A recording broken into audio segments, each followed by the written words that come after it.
запор ғой қазір. Вторая эпидемия қазіргі заманы запоры, ішектің жүргеніне жақсы, легкий мочегонный, легкий желчегонный эффект, өйткені грубая волокнистая клетчатка. Калий болғандықтан бұл жүрекке де өте жақсы. Жүрекке де жақсы, ішінде тағы да басқа антиоксиданттар бар. Қабынуға жақсы, одан кейін тамырларды жақсы ұстап тұрады, тамырларды босаңсытады. Міне өзіміздің огородтан сельдерей деген көкөністі білесіздер ғой, осы сельдерей, жалпы қияр, петрушкалар теріп алып келдім де, қазір льонмен бірге біз смузи жасаймыз. Бұл сельдерейдің бір пайдасын айтып кетейін. С отрицательной калорийностью деп айтады. Яғни бұл салмақ мүлдем қоспайды, наоборот салмақ тастайды бұдан адам.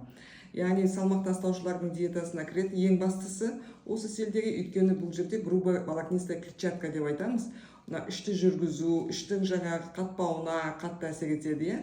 Сонымен қатар бұның құрамында калий өте көп, давлениені кішкене түсіреді, давлениесі жоғарыларды давлениесі жоқтарға қатты түсіре бермейді. Таңертең осындай клетчатканы жеу бізге өте маңызды, өйткені күні бойы біз бұндай клетчатканы жеумеуіміз де мүмкін. Бұдан таңертең осы клетчатканы жеп алсақ, біздің ішіміз жақсы қорытады, жақсы жүреді.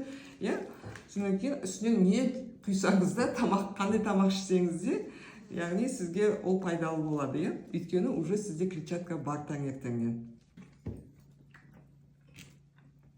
Міне мына смузиіміз дайын болды. Міне осы смузиді бізде үлкені де жасы да бәрі ішеді. Көрдіңіздер, мына ата апа да ішіп жатыр. Үйдегі балалар да ішеді, өзіміз де ішеміз.